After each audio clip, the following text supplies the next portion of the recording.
Hi everyone, welcome back to Shri Venkat మీ వాణికృష్ణ. ఈ రోజు శ్రావణ మాసంలో రుద్రాభిషేకం చూపిస్తున్నాను. ప్రయాగరాజ్ నైనిలో మన్కామేశ్వరనాథ్ మందిరంలో రుద్రాభిషేకం చేస్తున్నారు. మనకి నెల అంటే జనరల్ గా అమావాస్య పాడ్యంతో మొదలై అమావాస్యతో ఎండ్ అవుతుంది.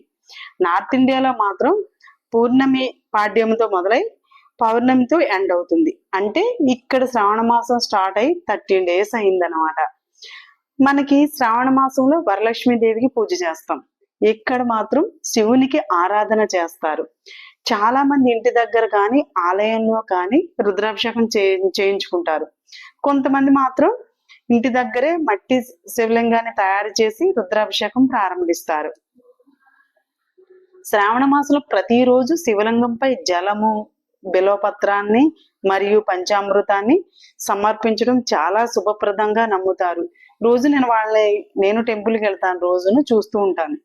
ఉత్తరప్రదేశ్, బీహార్, మహారాష్ట్ర, నార్త్ ఇండియాలో మొత్తం శైవ క్షేత్రాల్లో శివభక్తులు నదీ జలాలని కావిడిలో తీసుకుని వెళ్ళి శివలింగాలను భక్తి ప్రపత్తులతో అభిషేకిస్తారు. దీనిని కావిడి యాత్ర అని కూడా అంటారు. ఈ కావిడి యాత్రకు ఇక్కడ ప్రభుత్వం కూడా ప్రత్యేక ఏర్పాట్లు చేస్తారు. ముఖ్యంగా శ్రావణ సోమవారం చాలా పవిత్రమైనది.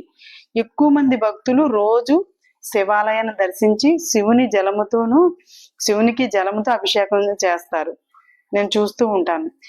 కావిడి యాత్రకు దారిలో భక్తులకు స్థానికులు విలేజ్ నుంచి వస్తూ ఉంటే ఆహారం, వాటర్ అందిస్తూ ఉంటారు. నెల మొత్తం ఈ ప్రాసెస్ జరుగుతూ ఉంటుంది. మొత్తం అన్ని స్టేట్లలోనూ.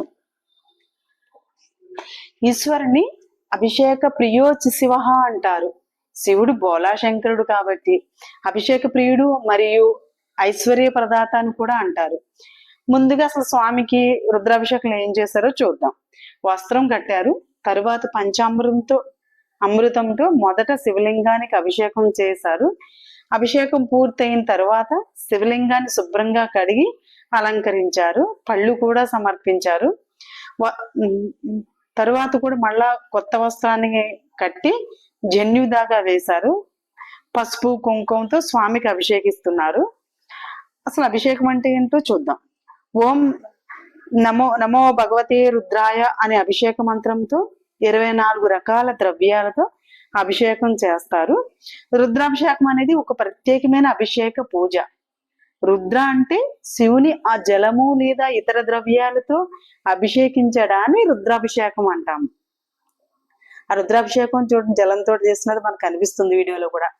పంచామృతం అంటే పాలు, పెరుగు, తేనె, పంచదార, వాటితో పాటు గంధం మొదలైన వాటితో రుద్రాభిషేకం చేస్తున్నారు.